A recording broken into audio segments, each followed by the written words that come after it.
कई लोग पूछते थे कि कहाँ पे जा रहा है? मैं कहता कोचिंग सेंटर जा रहा हूँ। तो कहते थे अभी तूने बैग उठाई रखा है, तू अभी भी तो पढ़ ही रहा है। तो ड्रीम कम्स ट्रू चैनल देखने वाले सारे दर्शकों ने सुनील मांडन की राम राम। तो दोस्तों आज मैं मनु भाई का इंटरव्यू लेने आया हूँ। ये दो जुड़वा भाई हैं, दोनों एक साथ कामयाब हुए हैं, ये बहुत ज़्यादा बड़ी बात है हमारे गांव से। तो उसी का हम थोड़ा एक्सपीरियंस, थोड़ी चीज़ों को जानेंगे, उससे थोड़ी बात करेंगे, क्या कुछ रहा वो सारी चीज़ें इनसे पूछेंगे।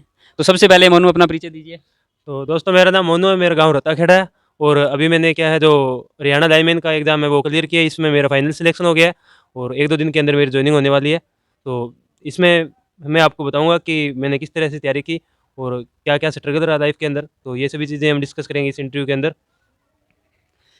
तो मनु आप ये बताइए कि स्टडी में क्या कुछ कर रखा है अभी आपने? तो स्टडी में मैंने सबसे पहले 10th के बाद पॉलिटेक्निक की थी, इलेक्ट्रिकल इंजीनियरिंग से। उसके बाद मैंने आईटीआई की, फिर इंग्लिश के अंदर मैंने बीए की लिटरेचर से। फिर अभी मेरी जो फिलहाल पिछले साल एमए इंग्लिश के अंदर हुई है। तो अभी मनु ये बताइए कि तैयारी का क्या कुछ रहा? कितने टाइम तक आपने तैयारी की? कहाँ से तैयारी की? कितने साल तक तैयारी की? वो बताइए आप। तो तैयारी वैसे तो मैंने लगभग सुनील भाई 2019 के अंदर से रेगुलर शुरू की थी। लेकिन पहले मैंने क्या है शुरू में 2015 के अंदर एक एग्ज़ाम का फ़ॉर्म भरा था शिफ्ट अटेंडेंट का। तो उसमें मेरा जो है सिलेक्शन वैसे हो गया था, टेस्ट क्लियर हो गया था। उसमें मैंने इंटरव्यू भी दिया था उस एग्ज़ाम के अंदर। तो वो उस एग्ज़ाम के अंदर इंटरव्यू देने के बाद मैं 2-3 साल वैसे ही फ्री रहा। तो उस टाइम क्या गाइडलाइन देने वाला कोई नहीं था कि कैसे तैयारी करनी है, कैसे क्या करना है। तो 2016 में मैंने एग्ज़ाम दिया वो। उसके बाद क्लियर हुआ, इंटरव्यू हुआ। इंटरव्यू होने के बाद उस पर भर्ती के ऊपर कोर्ट केस रहा था सुनील भाई, ठीक है।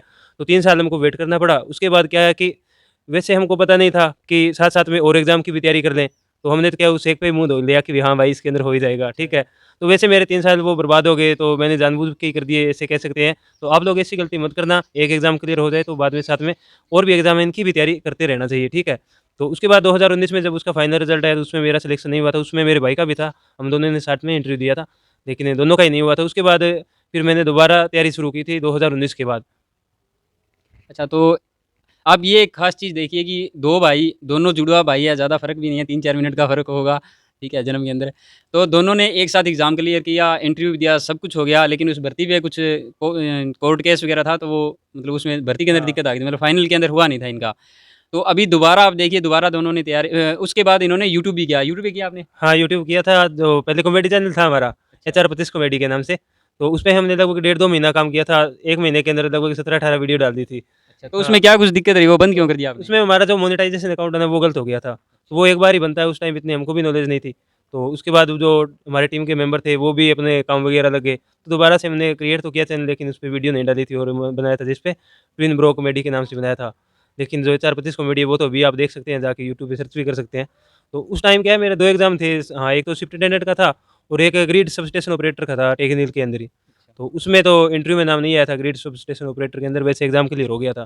तो उस टाइम 2016 के अंदर मेरे 2 एग्ज़ाम थे क्लियर। उसके बाद यूट्यूब किया, यूट्यूब फिर बंद हो गया। फिर अभी जो है मेरा फाइनल सिलेक्शन इस बार हुआ है, 2022 के अंदर। अच्छा। तो देखिए, पहले एग्ज़ाम क्लियर करते हैं, फिर यूट्यूब पर आते हैं, दोबारा से एग्ज़ाम की तैयारी करते हैं और अभी गवर्नमेंट जॉब लग भी चुके हैं। और मेन चीज़ ये रही कि पहले दोनों का साथ क्लियर हुआ, फिर दोनों साथ में यूट्यूब पर आए, फिर दोबारा दोनों ने तैयारी शुरू की और अब दोबारा मतलब दोनों एक साथ कामयाब हुए हैं। एक भाई जो है मोनू का बड़ा भाई जो है सोनू, 4-5 मिनट का जिनका फ़र्क है, तो वो अभी साइप्रस जा चुके हैं, मतलब विदेश जा चुके हैं वो। तो उनके बारे में आप क्या कुछ बताएँगे? तो सोनू मेरा जो है क्या 4-5 मिनट बड़ा है मेरे से भाई है जो, ठीक है। तो उसने मेरे को हमेशा स्टडी के अंदर सपोर्ट किया है, जैसे घर का काम वगैरह है तो मेरे को उसने कभी नहीं करने दिया। जो भी काम होता है तो भाग के पहले आप ही जाता था कि तू तैयारी कर ले और मैं जो घर के काम है वो मैं देख लूँगा। तो उसका बहुत ज़्यादा योगदान है मेरी इस स्ट्रगल के अंदर, बहुत मेहनत की है मैंने इसके अंदर। तो उसने भी मतलब उसकी मेहनत भी बहुत ज़्यादा है मुझे कामयाब करने के अंदर। कोई भी काम था वही जाता था हर जगह। मेरे को बोलता था तू बस पढ़ ले। लाइब्रेरी जॉइन की थी तो मैंने एक बार सोचा कि लाइब्रेरी छोड़ दूँ। लेकिन उसने बोला कि लाइब्रेरी मत छोड़, तू घर पे नहीं पढ़ा जाएगा, तो तू वहीं पे रह। तो मैंने उसके कहने पे लाइब्रेरी नहीं छोड़ी, तो ना छोड़ी, तो इसके बाद रेगुलर तैयारी रही, रूटीन के अंदर तैयारी करता रहा। तो इसे करके इस बार जब एग्ज़ाम दिया तो क्लियर भी हो गया और फाइनल सिलेक्शन भी हो गया मेरा। तो अभी वो आपका भाई जो साइप्रस जा चुका है, तो उसकी भी थोड़ी-सी जर्नी आप शेयर करना चाहेंगे? क्या कुछ रहा? सेम ही रही वैसे तो हाँ, लगभग चीज़ें वैसे तो आपने। लगभग हमारी सेम ही रही। उसने प्लस 2 है जो नॉन मेडिकल से की थी, मैंने आर्ट्स से की थी, मैंने तो ओपन से ही की थी, लेकिन उसने रेगुलर से जाके की थी। फिर उसने भी डिप्लोमा किया था पॉलिटेक्निक का, जो मैंने कर रखा था इलेक्ट्रिकल इंजीनियरिंग का। उसके बाद हम दोनों ने जो क्या है कुछ साल तैयारी की, लेकिन अभी उसके सिर पे क्या है जो विदेश जाने का जो कह सकते हैं भूत भूत सवार हो सवार हो गया। गया। हाँ, तो वो फिर विदेश ही गया उसने। अब इस बार कोई एग्ज़ाम नहीं दिया था, एसआई का भी नहीं दिया, ना हरियाणा पुलिस का दिया था उसने, ना ये लाइनमैन का दिया था, एग्ज़ाम सारे भरे हुए थे उसने, लेकिन नहीं दिया। देता तो अगर हो भी जाता उसका मेरे को श्योर था, लेकिन उसने वो क्या अब्रॉड जाना ही अच्छा समझा, तो अभी 11 तारीख को क्या वो चला गया अब्रॉड। तो इस दौरान आपने कहाँ पर तैयारी की? किस तरह से तैयारी की? क्या कुछ स्ट्रैटेजी रही? वो आप ज़रूर बताएँ। हाँ, तो पहले तो मैंने क्या है कोचिंग नहीं ली थी कहीं पे। जब 2019 के अंदर कलर का एग्ज़ाम हुआ था तो उस टाइम में क्या है जो घर पे ही पढ़ता था, 12-12, 14-14 घंटे पढ़ता था। लेकिन कलर का जो एग्ज़ाम हुआ उसमें जो पैटर्न है वो तो अलग ही आया था। हाँ, उसका तो भई क्या ही बताएँ, मैट्रिक्स वगैरह, मैथ, कंप्यूटर सब कुछ बाहर से ही आया हुआ था। जो हमने तैयारी की उसमें नहीं आया। लेकिन 2019 में फिर मैंने वो एग्ज़ाम देने के बाद आईसीएस कोरीवाड़ा के अंदर तैयारी की। लगभग वहाँ पे मैंने 8-10 महीने कोचिंग की। फिर कोरोना टाइम आ गया, कोरोना टाइम के बाद बीच में क्या है जो कोचिंग छूट गई। तो उसके बाद हमने हमने तो क्या, फिर मैं और आप ही थे दोनों साथ में लाइब्रेरी ज्वाइन की थी एक साथ, फिर 1 डेढ़ साल लाइब्रेरी ज्वाइन कर रखी। तो लाइब्रेरी को छोड़ा नहीं, तो रेगुलर रूटीन बनाने के कारण क्या ये जो एग्ज़ाम क्लियर हो गया मेरा। और ऐसे ही क्या रेगुलरिटी ज़रूरी है, कभी भी हम तैयारी करते हैं तो रेगुलरिटी हाँ, ज़रूरी है। रेगुलरिटी का चाहे बहुत डेली है। का कम पढ़ो, 4-5 घंटे ही पढ़ लो, लेकिन रेगुलर पढ़ना बहुत ज़रूरी है। तो अभी आपका जो फाइनल सिलेक्शन हो चुका है, इसमें किसका सबसे ज़्यादा सहयोग रहा? अगर 1% की बात करें या मतलब ओवरऑल बात करें तो किसका सबसे ज़्यादा सहयोग रहा? आई थिंक सुनील भाई 1% तो नहीं कह सकता, पूरी की पूरी फैमिली ने पूरा सपोर्ट किया था मेरे को। फुल सपोर्ट, मतलब भाई ने, नानी ने, मामा ने और मम्मी-पापा सबने क्या बहुत अच्छा सपोर्ट किया। और जब मैं सुबह लाइब्रेरी जाता था या कोचिंग जाता था, तो जो मेरी बहनें 3, ये लक्ष्मी, मोनिका और जो एक ये कौन बैठी है पीछे, मैं नाम ही भूल गया इनका, तो सलोनी, हाँ। एक खुशी में हो जाता हाँ, है कुछ सलोनी भी। है। इनने क्या है सुबह-सुबह जब मैं जाता था मेरे को खाना बना के टिफ़िन तैयार कर देते थे कि भैया आप जाओ जाके पढ़ो, और ये फिर अपने स्कूल चली जाती थी। तो इनका भी काफ़ी अच्छा योगदान है। और जो सुनील भाई बाकी का योगदान रहा वो आईसीएस गोरीवाड़ा कोचिंग सेंटर है, मैंने जहाँ पे तैयारी की, तो उनका काफ़ी अच्छा योगदान रहा वहाँ पे। मतलब जो स्टाफ है वो बहुत ही बढ़िया है। जो मदन सर जी हैं और सुमित सर जी हैं, अच्छा माहौल देते हैं बच्चों को पढ़ने का। और जो आईसीएस कोचिंग सेंटर का स्टाफ है, परिमल सर, बबीता मैम और जो सुनील सर हैं, जो सारा का सारा स्टाफ है बहुत ही बढ़िया स्टाफ है। अच्छे से तैयारी करवाते हैं, बच्चों को सही गाइडेंस देते हैं। मतलब बेसिक से लेके एडवांस तक का सबसे बढ़िया तैयारी करवाते हैं, मतलब बहुत अच्छे से तैयारी करवाते हैं। कोई डाउट नहीं रहता किसी का। तो मैं तो कहना चाहूँगा कि जो भी अगर कोई कल को तैयारी करना चाहे तो आईसीएस कोचिंग सेंटर एक बार जॉइन करके ज़रूर देखना। तो इस दौरान क्या कुछ स्ट्रगल रहा? क्या कुछ दिक्कतें आई? तो वो आप कुछ बताना चाहेंगे? दिक्कतें देखो सुनील भाई, फाइनेंशियली तो लगभग तो आई नहीं, मतलब परिवार की कंडीशन लगभग अच्छी है, ठीक है। बाकी दिक्कतें ऐसे है, अभी कई बार अभी एज काफ़ी हो गई है, 27-28 साल एज हो गई है, तो जैसे कई लोग पूछते थे कि कहाँ पे जा रहा है, मैं कहता कोचिंग सेंटर जा रहा हूँ, तो कहते थे अभी तूने बैग उठा ही रखा है, तू अभी तक पढ़ ही रहा है। तो उन लोगों की बातों को मैं हमेशा ही इग्नोर कर देता था कि लोगों का क्या है, लोगों का काम है कहना, अपना क्या जाता है, कहने दो। और अभी तो उनको जवाब मिला है, तो अपने आप सबके मुँह बंद हो गए। और जैसे एक बार की बात है, मैं यहाँ पे बस स्टैंड पे आया हुआ था चाय पीने, ठीक है। तो एक हमारा ही रिश्तेदार रिलेटिव है, पारिवारिक ही है, तो वहाँ पे आईसीएस कोचिंग सेंटर की बुक्स आई हुई थी, ठीक है। तो वो बुक्स मैं एक बार उठा, वो जो अंकल चाय बनाते हैं वहाँ पे, उन्होंने कहा कि ये आपके कोचिंग सेंटर की है, ये ले जाओ आप, काफ़ी दिनों से पड़ी है यहाँ पे। तो मैं वहाँ से लेके चल जा रहा था, तो रास्ते में वो मेरा रिलेटिव मिल गया वहाँ पे। वो बोल रहा था इतना ही काम रह गया तेरे। मैंने उसको कोई कुछ नहीं बोला, कोई बात नहीं, कहने दे, तेरा क्या जाता है। बाद में अब फाइनल सिलेक्शन हो गया तो फिर वो पूछते फिरते हैं कि कहीं ये डेली वेज नहीं लगा है, ये कॉन्ट्रैक्ट बेस पे नहीं लगा है। तो उन्होंने मेरे को बधाई भी नहीं दी ऐसे। तो ऐसे ही अच्छा। बस जवाब देना चाहिए लोगों को, कभी बोल के नहीं देना चाहिए। मतलब वो दुआ करते हैं कि ये सरकारी ना लगाओ, गवर्नमेंट ना हाँ, लगाओ। हाँ, गवर्नमेंट ना हो, कहीं कॉन्ट्रैक्ट बेस पे ही हो ये। हाँ। हुँ। तो सही बात है कि किसी को भी अब जवाब देना हो तो वो बोल के नहीं देना चाहिए, अपने काम से जवाब देना चाहिए, हाँ। जैसा कि मोनू भाई ने दिया है। तो मोनू भाई नौकरी से पहले और बाद में क्या फ़र्क देखते हैं? जैसे गाँव हो गया, रिलेटिव हो गया, घर हो गया, क्या फ़र्क आप महसूस करते हैं? तो नौकरी से पहले तो लगभग वैसे मेरा मतलब जैसे भी गाँव के अंदर जो इज़्ज़त है वैसे अच्छी है अभी, मतलब हर किसी को, मतलब बड़ा बुजुर्ग मिले सबको राम रूम ही करनी है, ठीक है? सबसे अच्छे से बोलना। तो अभी भी क्या है, मैं वैसे ही सबसे बोलता हूँ, जैसे कोई मतलब ईगो नहीं है, कोई एटीट्यूड नहीं है। तो जैसे पहले सबसे बोलता था वैसे ही अभी। तो अब लोग क्या थोड़े ज़्यादा इज़्ज़त देने लगे हैं, पहले भी देते थे वो बात नहीं है। लेकिन अब थोड़ा क्या है अभी, थोड़ा फ़र्क आ जाता है हाँ, मतलब स्टेटस चीज़ों अलग में। हो जाता है बंदे अलग का हो जाता जॉब लगने के बाद। है। लोगों का देखने का नज़रिया है हाँ, वो चेंज हो जाता है। नज़रिया चेंज हो जाता है। पहले मतलब लोग ऐसे सोचते होंगे कि ये पता नहीं कामयाब होगा कि नहीं, कब से बैग उठाए घूम रहा है। तो अभी क्या है, लोगों की सोच बदल गई है थोड़ी। और घर में क्या कुछ फ़र्क आया है माहौल के अंदर? घर में तो बस सही है, सब अच्छा है, एकदम सभी खुश रहते हैं, कोई दिक्कत नहीं है। और मतलब पहले और अब में क्या कुछ फ़र्क है? घर कितना के अच्छा अंदर फ़र्क है? पहले भी कोई कुछ नहीं बोलता था मेरे को कि तू तैयारी मत कर, कब तो कामयाब होगा तू। ऐसे नहीं पूछते थे कभी कि तू तू लगेगा या नहीं लगेगा, कभी मतलब डिमोरलाइज़ नहीं किया।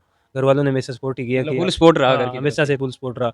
ये और एक जो प्लस पॉइंट था। हाँ, ये प्लस पॉइंट था। और बाकी जो पढ़ने वाला होता है उसको सिर्फ पढ़ाई का ही काम करवाना चाहिए घर वालों को। बाकी ऐसे नहीं कि तू हमको ये भी काम करवा दे, वो भी करवा दे, तो इससे कामयाबी नहीं मिलती। एक टाइम पे हम एक ही काम कर सकते हैं, 2 काम एक साथ बहुत मुश्किल हो जाता है तो करना। अभी आप सेटल हो चुके हैं एक तरह से, अगर मैं कहूँ तो आपके भाई भी सेटल हो चुके हैं। तो अभी शादी का क्या कुछ सीन है वो आप बताना चाहेंगे? शाद शादी का तो अभी देखो, अभी एक बार तो 5-6 महीने कोई सीन नहीं है ऐसा। अच्छा। शादी का अभी नहीं सोचा है। तो शादी देखेंगे बाद में, अभी ये शादी का मैटर भी थोड़ी ऐसे लेंगे, ठीक है, जॉब लगे तो थोड़ा खुल के लाइफ जीनी है।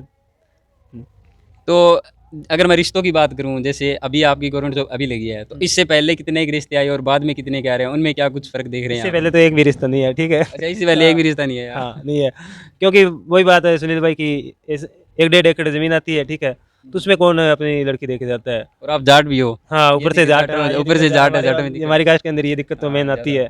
लोग ऐसे सोचते हैं कि हाँ, पैसा होना चाहिए, गाड़ी होनी चाहिए, नौकरी होनी चाहिए, ज़मीन होनी चाहिए, ये सब तो भी है नहीं इतनी, मतलब तो अभी कितने के रिश्ते आ रहे हैं उसके बाद? अभी कुछ 1-2 आए हैं अभी तो, अभी हम अपनी मर्ज़ी से करवाएँगे। ये रिश्ता जब हाँ, मैं करूँगा तभी करवाऊँगा, ऐसे नहीं। हाँ, और जो पहले जैसे रिश्तेदार होते थे, उनसे बोलते थे कि हाँ, रिश्ता करवा दो, तो उस टाइम वो नौकरी नहीं है, ज़मीन नहीं है, ये नहीं है, फलाना नहीं है, तो रिश्तेदार के कहने से तो अब कराएँगे नहीं। मतलब आप अपनी पसंद का अपने घर वालों की पसंद से उस हिसाब से हाँ, बस करवाएंगे। हाँ, अभी बस जो अपने घरवाले की पसंद से, मतलब घरवाले जहाँ पे हाँ करेंगे, वहीं पे तो करवाएँगे। एक सवाल और भाई कि अभी जो तैयारी कर रहे हैं, जो स्टूडेंट अभी तैयारी कर रहे हैं, स्पेशली जो हरियाणा की तैयारी कर रहे हैं, उनके लिए आप क्या कहना चाहेंगे कि कितने टाइम तक क्या सब्जेक्ट पढ़ना चाहिए, क्या कुछ स्ट्रेटजी अपनी रखनी चाहिए? तो जो भी मतलब हरियाणा की तैयारी कर रहे हैं, उन सब के लिए एक स्ट्रेटजी है कि डेली का अपना रूटीन बनाए रखें, एक भी दिन मिस ना करें। डेली का कम से कम 6-7 घंटे तो पढ़ना ज़रूरी है। 6-7 घंटे ज़रूर पढ़ना चाहिए, नहीं तो मतलब ऐसे कम में तो काम नहीं चलता। लेकिन रेगुलरिटी जो रूटीन है वो बहुत ज़रूरी होता है, और जैसे हरियाणा जीके है, ये अपना स्ट्रॉन्ग रखें, इंडिया जीके रखें, और मैथ को भी स्ट्रॉन्ग रखना ज़रूरी है, क्योंकि वहाँ से क्या है अपना, अगर हमको मैथ आता है तो वहाँ से नंबर नहीं कटते कभी भी। और मैथ को ऐसे अभी जैसे हम जीके पढ़ के बोर हो गए, तो मैथ करना है तो साथ में आप सॉन्ग चला के भी मैथ कर सकते हो, ये भी इसका बेनिफिट है। रीजनिंग भी कर सकते हो सॉन्ग सॉन्ग चला के साथ में। तो जब भी और सब्जेक्ट से बोर हो जाओ तो मैथ या रीजनिंग उठा लो। तो ऐसे करके अपना मतलब बैलेंस बना के तैयारी आगे का करते अपना रहो। आपका क्या प्लान है? और आप एक यूट्यूब चैनल भी अभी रन कर रहे हैं, तो उसके बारे में भी थोड़ा अपने दर्शकों को बता दें। हाँ, तो मैं बताना चाहता हूँ कि मेरा जो अभी यूट्यूब चैनल है एमकेटी क्लासेस हरियाणा के नाम से, तो उसपे मैं पहले तो मैंने इंडिया जीके करवाई, एम्स जो ऑप्शन टाइप क्वेश्चन है, तो अभी उसमें क्या है, हरियाणा जीके चल रहा है। तो जिन भी मतलब भाइयों-बहनों को तैयारी करनी हो, और अगर कोई भी लाइव क्लास देखना चाहते हैं, तो शाम को 8:30 बजे डेली लाइव क्लास में मैं अपने क्वेश्चन लेके आता हूँ, 30 क्वेश्चन। तो आप वहाँ पे आके क्या है उसको जॉइन कर सकते हो और अपनी तैयारी अच्छे से और कर सकते हो। तो आपको भी पता चल जाएगा कि आपकी तैयारी कितनी की है, तो इससे क्या आपको हेल्प ही मिलेगी। અહીંયા કેસ का भी 20 क्लास उठानी है तो चाल जो भी थे कितना पानी कमाओ। हाँ, ठीक है, सही अभी बात। 30 क्वेश्चन हुआ, ज़्यादा से ज़्यादा आधो घंटो लागतो हो। हाँ, कम से कम बस आधा घंटा, 25 से आधा 30 घंटा मिनट में लगता है, निपटा तो देता आप हूँ। एक बार ज़रूर विज़िट करें और देखें कैसा लग रहा है आपको। आप कुछ और कहना चाहेंगे मन? तो मैं तो अपने जो व्यूअर आप अपने चैनल के, उन सबसे यही कहना चाहूँगा कि सफलता एक दिन में नहीं मिलती, लेकिन एक दिन ज़रूर मिलती है, तो आप अपनी मेहनत जारी रखिए, पेशेंस बनाए रखिए, पेशेंस बनाए रखना बहुत ज़्यादा ज़रूरी है। अगर धैर्य नहीं होगा तो आप क्या है, कभी लाइफ के अंदर कामयाब नहीं होंगे। तो अगर रेगुलर से तैयारी करते रहोगे तो हो जाओगे, एक ना एक दिन कामयाबी ज़रूर मिलेगी। हिम्मत नहीं हारना, कभी भी हौसला डाउन नहीं होने देना। जो मोटिवेशन क्या है, हम कई बार वीडियो से लेते हैं तो वो तो थोड़ी देर तक ही रहता है, लेकिन जो खुद से मोटिवेशन मिलता है तो वो क्या है, लंबे टाइम तक चलता है। तो कभी भी मतलब डिमोटिवेट मत होना लाइफ के अंदर, और अच्छे से अपनी तैयारी करें, और एक ना एक दिन सफल होकर अपने माँ बाप का नाम रोशन करें। तो अभी आपने देखा ये थे हमारे साथ मोनू भाई, जो इनकी लाइफ जो भी स्ट्रगल रहा है यहाँ तक पहुँचने में, जितना भी टाइम लगा, अभी इन्होंने हमारे साथ सब कुछ शेयर किया। तो अंत में मैं यही कहूँगा दोस्तों, आप भी लगे रहिए मोनू भाई की तरह, हमें भी एक दिन मंजिल ज़रूर मिलेगी। और वीडियो को प्यार दीजिएगा, लाइक शेयर सब्सक्राइब कीजिएगा। और मोनू भाई के चैनल का लिंक जो है मैं अपने डिस्क्रिप्शन में ज़रूर दे दूँगा, आप वहाँ पर भी एक बार ज़रूर जाके विजिट करना, और रोज़ शाम को जो क्लास रहती है उसको भी एक बार ज्वाइन करना, आपको उसका बेनिफिट ज़रूर मिलेगा। तो थैंक यू सो मच दोस्तों, मिलते थैंक यू हैं सो मच नेक्स्ट वीडियो दोस्तों। के अंदर।